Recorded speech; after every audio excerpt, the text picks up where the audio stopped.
Hello, everyone. Welcome back to the Ask Dr. Be Good podcast, where we shine a light on the positive things going on in public education. And today we have an especially relevant show about the future of education. And to help us with this fascinating subject, we have, and let's go around the room.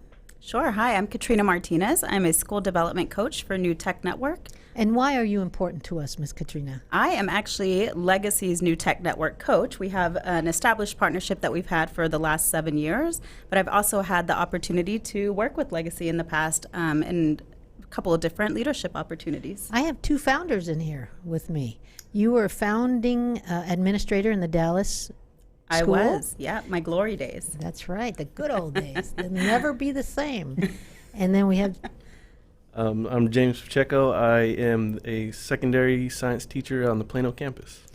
But you weren't always that. You were once a second and third grade science teacher. Yep. And I went to 5th and 6th, and then Back I in transitioned. 2012. So you're a founding teacher. Welcome.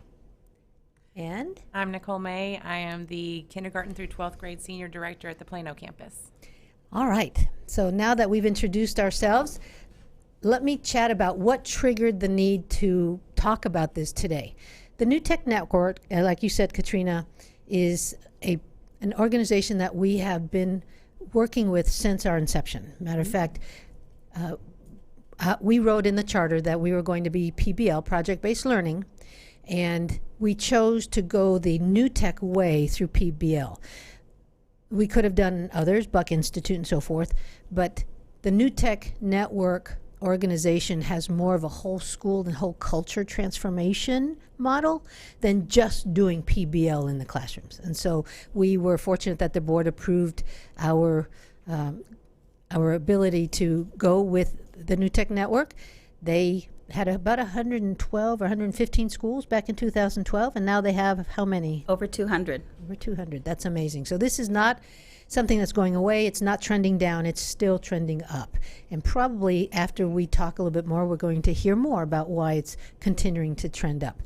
The article that caught my attention, that triggered the topic today, was called Whole School Changes the Old School.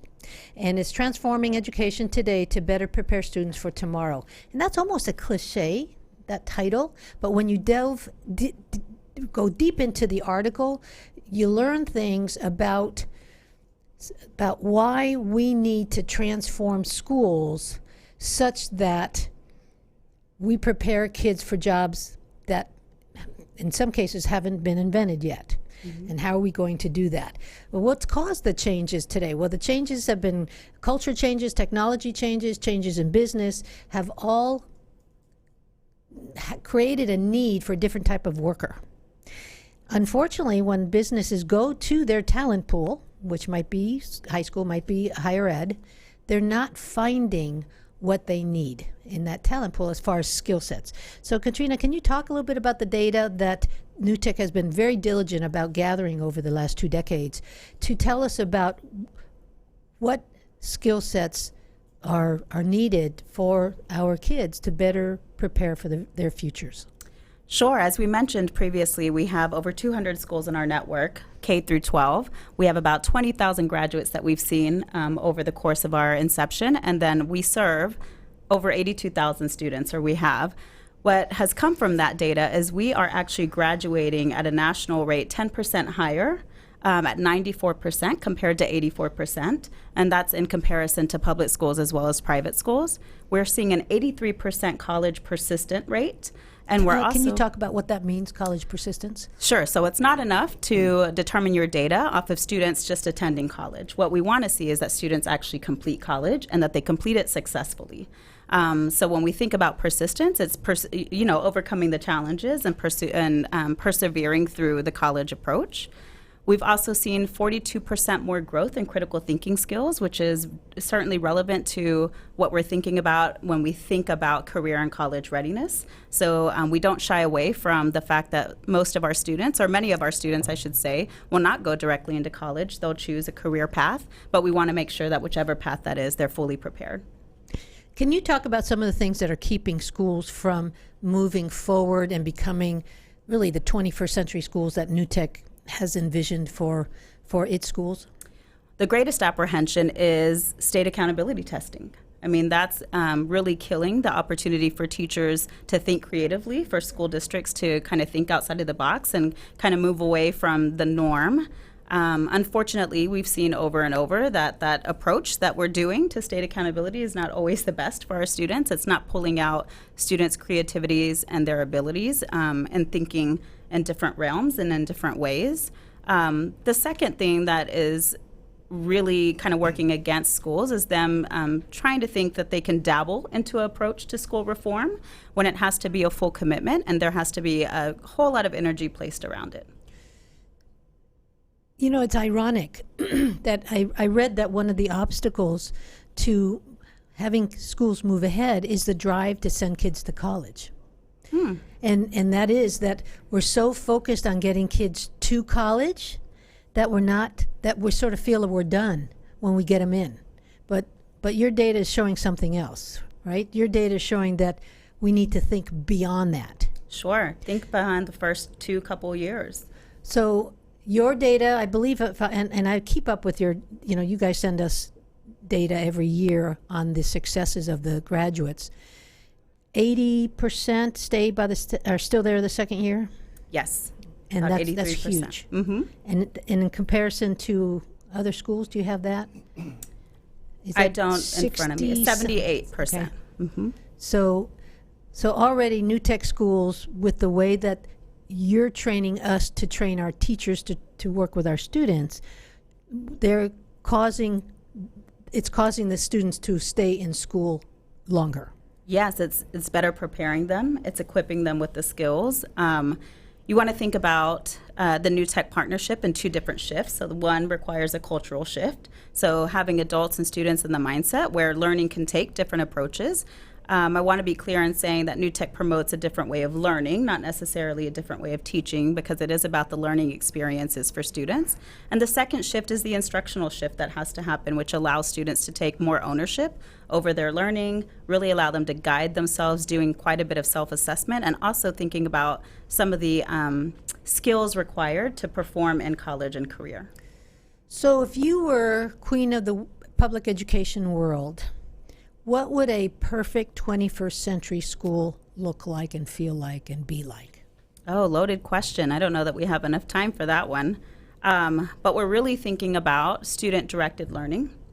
So learners being in charge of their learning, being able to goal set, really thinking about how to track their progress, looking for peer assistance as well, because we're knowing that their peers are established, having multiple opportunities to collaborate and to engage in discourse and conversations, being challenged by one another, but also being able to challenge peers in their learning, and having teachers truly trust that students are able to perform. So what I'm hearing you say is that the students need to be in charge of their learning. So where's the teacher fall into that? Because there needs to be some teacher guidance, right? So where does the teacher fall into that model? Extremely critical role. So teacher sets up the instruction that allows every student to succeed. So teacher is still doing everything that they would, kind of pretty much in a traditional setting where they're still designing lessons. They're designing scaffolds that support students in achieving a checkpoint or a benchmark and growing. They are meeting with students. They are doing what we refer to as workshops, which is also commonly referred to as small groups, where they're really, the critical role of the teacher is really identifying and knowing where your student is, each one of them, and being able to individualize some approaches, but also to allow opportunities for them to grow in their skills.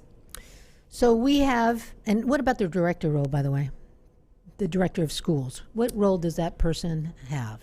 Huge support system in supporting the teachers as well as the students. So we also want to say that there's a large approach to adult learning that has to happen through this process. So adults, the directors typically will support adults in being able to establish a warm, inviting, caring, trusting environment for students to feel free to take risks, and have the educators feel free to allow students to take risks. Also engage teachers in thinking about multi-opportunity or multi-opportunities for responses. There's no direct answer sometimes in project-based learning. We want to see what students will develop, where their minds will take them, and really helping teachers think about the approach of being highly flexible. All right. Now, we've heard about the perfect school, the perfect 21st century school. Miss May. Ma'am. Miss May is director of our Plano campus.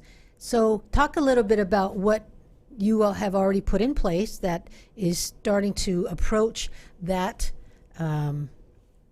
those practices, and how close are you? Sure.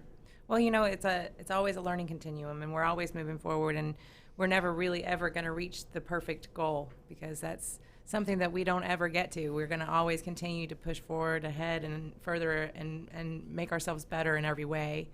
But right now, some of the things that we've done are just getting our staff together to have some common understandings about the way that we work, the things that we do, helping them to be informed through different types of trainings like PBL 101. That's a very kind of cursory initial first step into project-based learning. And then we find that as they progress through their understanding of project-based learning, they become better at it. And the thing that I've seen happen on my campus is that as we've become better at doing project-based learning and having more people on campus who have more and more expertise, the outcomes have become more positive. Teachers have become more positive about the project-based learning itself. And then we retain teachers much more frequently. And so the expertise level on our campus continues to grow, and that creates more of a climate or a culture of project-based learning. Whereas in the past, I think there have been times where we have lots of new teachers on campus, and not everybody has the same kind of vocabulary, not everyone has the same type of understanding of PBL. The other things that we've done are we've tried to develop some common understandings of what our ideal graduate looks like, sounds like, talks like, what skills that person has. And we start even in kindergarten with our kindergarten teachers for them to understand what that graduate looks like. And that person, those people are helping even at the kindergarten level to promote what our ideal graduate will look like at the kindergarten level and moving forward all the way through 12th grade. So our teachers are now developing those kinds of understandings of what kinds of skills our scholars are going to need when they leave us and how to get to that place. And one of the best things I think that we do with regard to that is that we use restorative practice in our work, which really helps with the way that our teachers interact with and build relationships with our scholars, and improves all of our outcomes with social emotional learning, which in turn creates trusting environment between all of us, and that creates a much better space for all of us to learn together. Okay, so that's sort of whole campus look at 21st Century School. And you're right about the college. We have a motto and legacy that we're preparing elementary school children for 9th grade college. We had 2 kids from Mesquite West graduate with their associate's degree this year. This is only our second graduating class, and yet they were able to fulfill that obligation for them and save their parents literally thousands of dollars. Mm-hmm. And these are kids, especially in Mesquite, who are first-time college kids. You know, many of those parents didn't graduate high school even, and yet now they've got kids going to college and high school and beyond. So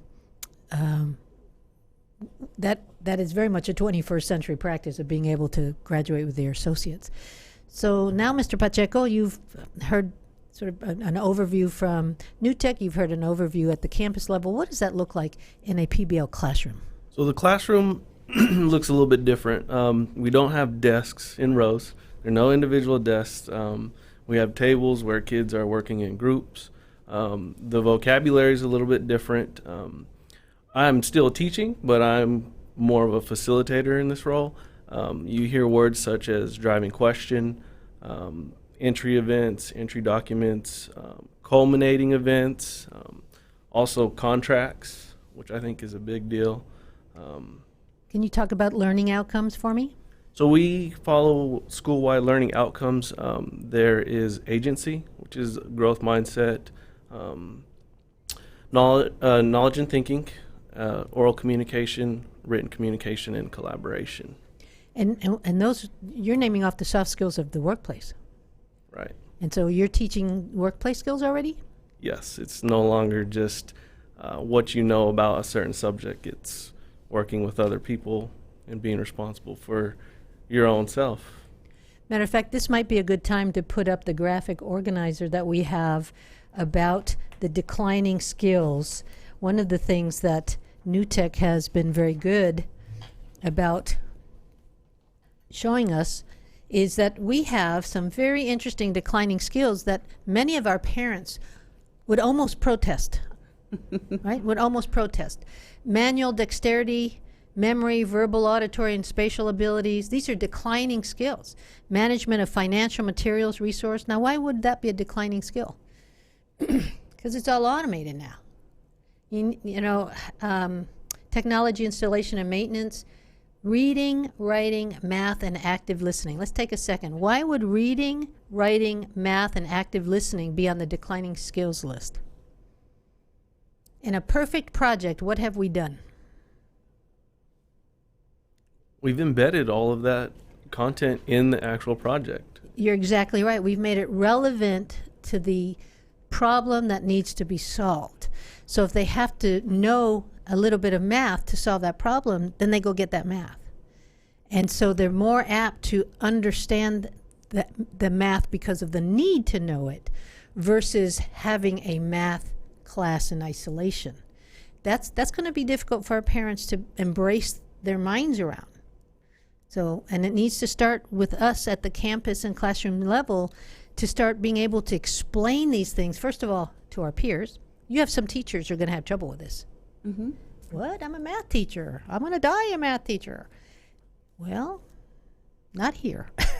Here you're a PRBR teacher, problem-based math teacher, which is you are creating a problem to be solved in math versus an Algebra 1 teacher. And that's going to that's not an easy thing to grasp around. Have you seen teachers wrestle with that? We have, but that's the beauty of being in a network situation. So being part of New Tech Network means that you're in a network opportunity for you to have outreach at any point for support.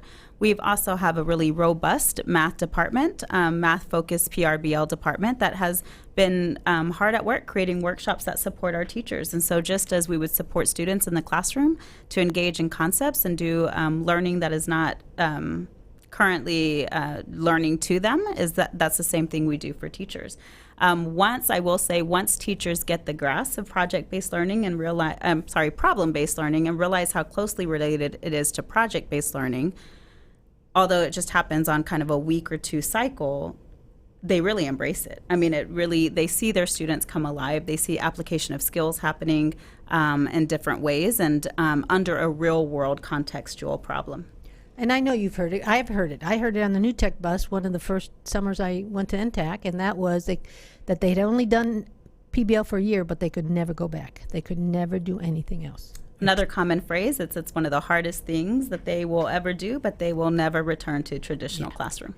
So let's return to the declining skills list because, again, I think we need to get this out here and help parents, help teachers, help society understand of some of the things that need to be replaced. Management of personnel. Why would management of personnel be a declining skill? This is even happening at Legacy. We have some people who work from home. They do. They're totally computer-based. They just need a cell phone and a laptop. Mm-hmm. And they do as much and better work there than they would driving the 40 miles that they live from Legacy. So we're already starting to see that. We know that trend is coming. That's in all the business trends. And I don't know if you see movies based in the future. How is school done? School is done remotely as well. Sure. Yeah. Quality control, safety awareness. And again, when you go to the type of business service industry that we're trending towards, it's if, you're at home, you either are online doing good work or not. It's so there doesn't need to be a QA at work anymore. Quality, what they call quality assurance person. Coordination and time management. Again, all of that's going soft, right? You're not punching in, you're not punching out. Visual, auditory, and speech abilities, and technology use, monitoring, and control. Why would that be trending down? It's embedded in our world. It's everywhere. Yeah, I mean, it's so the growing skills. There's a trend here in the growing skills, and I'm going to read them and let our audience think about that for a minute. Too bad we don't have any call-in. They could call in. And tell us. Yes. Analytical thinking and innovation, active learning and learning strategies, creativity, originality, and initiative, technology design and programming, critical thinking and analysis, complex problem solving, leadership and social influence, emotional intelligence, reasoning, problem solving, and ideation, and system analysis. What did you hear more than anything?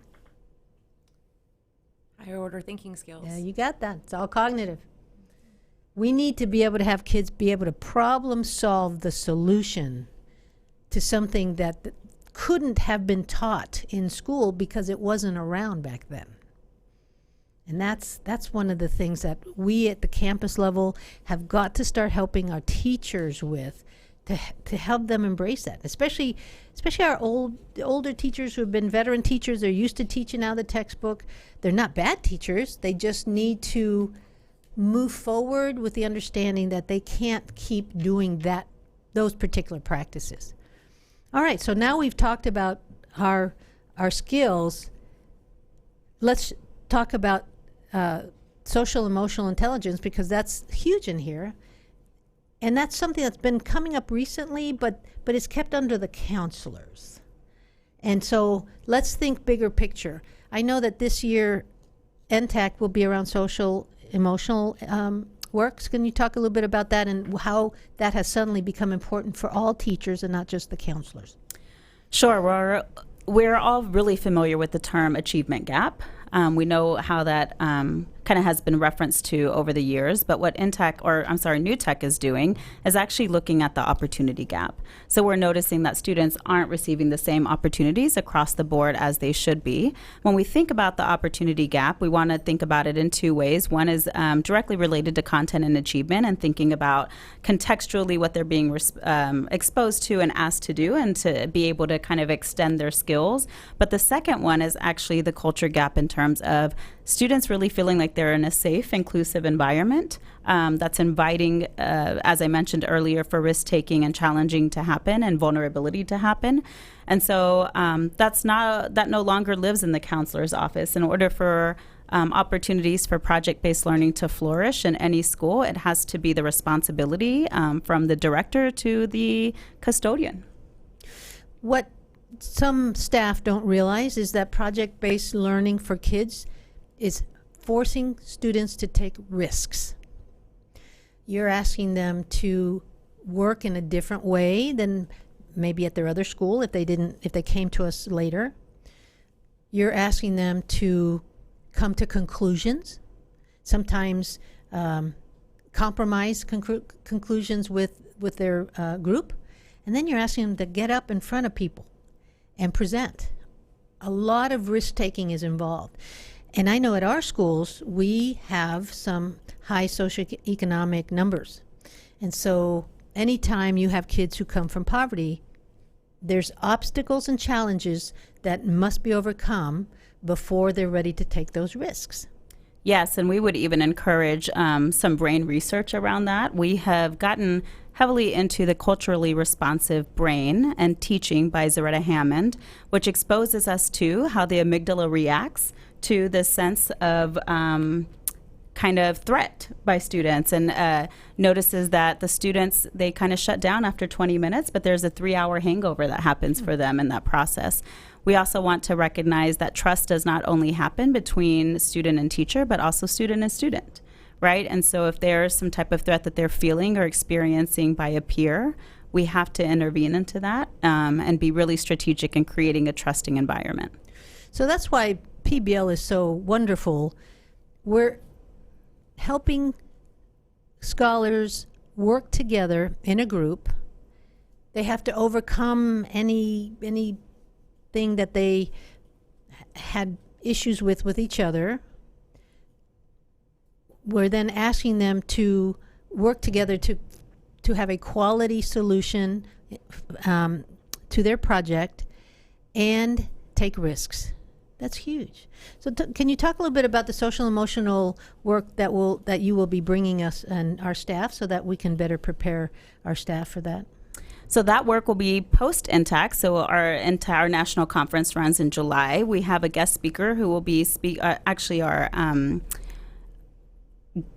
guest speaker will be speaking at our opening plenary around those approaches. But what we'll also be focused on is those learner-centered practices, where students are engaged as the learners primarily, and how to do mindfulness practices in the classroom, as well as community agreements, community circles that create that safe environment. So our attendees will actually be exposed to those practices and actually experience them themselves, so that they're more apt to bring those into the classroom. So, Ms. May, you've heard about some of the social emotional strategies that we need to bring or continue to do. What thoughts do you have around that? Well, I think one of the things that we did this past year that I thought was very, very helpful was that we focused heavily on setting group norms and group roles for our collaboration times. And each of our classes, and in every single group in which scholars work, they came together to develop norms and agreements on how that they were going to work together in their groups, and then to hold one another accountable for that, for their behavior, for their role in their group, and that was especially helpful, I think, in our school this year. Also, the times that we do a circle time every morning for restorative circle, and I think that's important, but not just because of the circle time, but because of the way that translates out into the rest of our learning, and because our scholars begin to understand that we're here together as a community. We're not working against one another, and we are able to, anytime there's any kind of harm done to our learning environment, we're able to address that in a productive way rather than a punitive way. And I think that reduces a lot of that threat level that we see so often with kids who are coming from situations where at home they may have experienced some kind of trauma. And that is always just right at the forefront of everything that they do. They're just right at the verge of breaking down. And so for us to be able to help them to learn effectively, we have to come to some sort of middle ground with them so that we can begin to break through that wall. So, Mr. Pacheco, what does that look like in your classroom in the fall? What are we going to see in your classroom?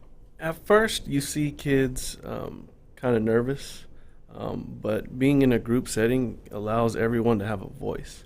And once they start using that, and then they start working on the project, for instance, then you start seeing professionals come in looking at their projects and what they're doing, and by the end of it, what they've all done, they want more of it. They want to see what's going to happen. What are we going to do on our next project? I want that. That's what you see. Do you feel like, as you've gotten better at PBL, that you've had less behavior problems in your classroom? Absolutely. And you're not just saying that? No, I'm not. It's changed a lot. I do remember your first classroom. Ooh. It was a challenge. Yes, it was. And so, is behavior ever an issue much in your classroom anymore? No. That's what I said. It's not. You're living the dream. Yeah. Thanks. I'll come back to the contracts. That's a reason why a lot of that behavior is gone, because they create their expectations, their rules. Have you had to fire anybody from a group? It usually takes maybe once, and after that, Never have to fire Once a year? anyone. Yep. I'll never have to fire anybody The again rest of the after year, that. huh? Well, I think New Tech's figured it out. At least- Hopefully, we want schools to figure it out along with us. So we thank you for being here. We look forward to your new year. I know summers are always resting. Nice to rest, but it's times like this that make me want to start school again, so we can start implementing the good strategies and helping kids again.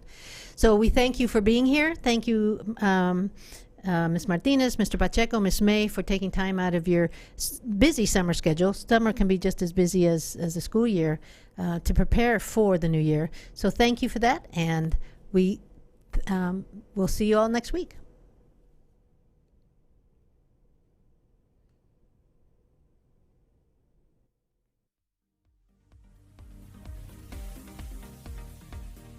Thank you for tuning in to the Ask Dr. Be Good show. For more information on Legacy Preparatory Charter Schools, visit our website, legacypca.com, or call 469-249-1099. And remember to like us on Facebook, where we stream live weekly Tuesdays at 3 p.m.